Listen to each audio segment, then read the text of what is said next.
காலை 6 மணிக்கெலாம் அவரைக்காய் பறிக்க வந்துட்டோம். சரியான பனிங்க, செம்மையான குளிர். மிஸ்ட்டு எப்படி பறக்குது பாருங்கள். இதை வந்து கோழி அவரைன்னு சொல்லுவாங்க. ஒரே ஒரு விதை தாங்க போட்டுங்க. நெல்லி மரம் ஃபுல்லாக சுற்றிக்கிச்சுங்க. இந்த கொடி பாருங்கள் எவ்வளோ பிங்க்காக எவ்வளோ அழகாக இருக்குது. இந்த காயை வந்து பார்த்திங்கன்னா பிங்க்காக தான் இருக்கும், க்ரீன் லைட்டாக இருக்கும். பிங்க்கும் க்ரீனும் இதில் வந்து ஆட் பண்ணியிருக்கோங்க. நார்ச்சத்து, விட்டமின்ஸு, மினரல்ஸ்னு இப்படி எக்கச்சக்கமாக இந்த காயில் வந்து இருக்குது. ஸோ ஒரே ஒரு விதை தாங்க, ஒரு எவ்வளோ காய் டெய்லி மாற்றினா கிட்டத்தட்ட ஒரு 5 கிலோ பக்கம் அறுத்துட்டே இருக்கலாம். இது வந்து நாட்டு செடிங்க. இந்த மாதிரி செடிங்கள்லாம் பாரம்பரியமாக ட்ரெடிஷ்னலாக இன்னும் சில வீடுகளில் வச்சுருக்காங்க.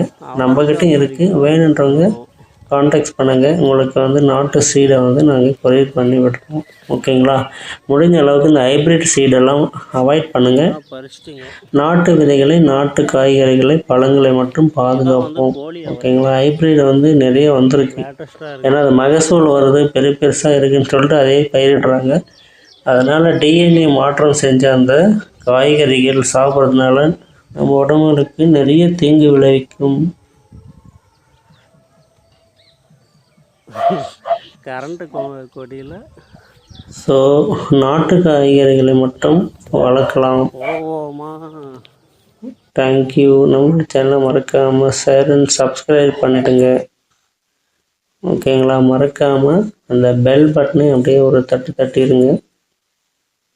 அப்போ தான் நாம் போடுற வீடியோ உங்களுக்கு உடனுக்குடன் நோட்டிஃபிகேஷனாக வரும். ஓகேங்களா? இந்த மாதிரி காய்கறிகள்லாம் சாப்பிட்டு தான் ஹெல்த்தியாக இருந்தாங்க அந்த காலத்தில். ஸோ அதே மாதிரி நாம்ளும் நாட்டு காய்கறிகளை சாப்பிடுவோம். நாம்ளும் ஹெல்த்தியாக இருப்போம். இந்த டிஎன்ஏ மாடிஃபை பண்ண, ஜெனட்டிக் மாடிஃபை பண்ண ஹைப்ரிட் காய்கறிகளை வந்து தவிர்ப்போம். ஓகேங்களா? எல்லோரும் சபதம் எடுங்க. எல்லாருமே வந்து ஒன்றா இருந்தால் மட்டும்தான் ஜெயிக்க முடியும்.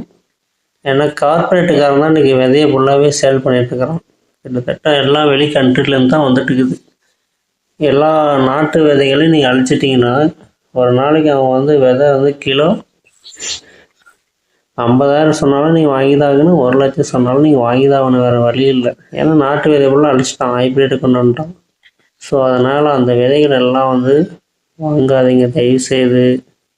நாட்டு விதைகளை, பாரம்பரிய விதைகளை நீங்களே யூஸ் பண்ணிக்காங்க. நீங்களே விதைக்கணும் கொஞ்சம் எடுத்து வச்சுக்காங்க, அதுவே பயிரிடுங்க.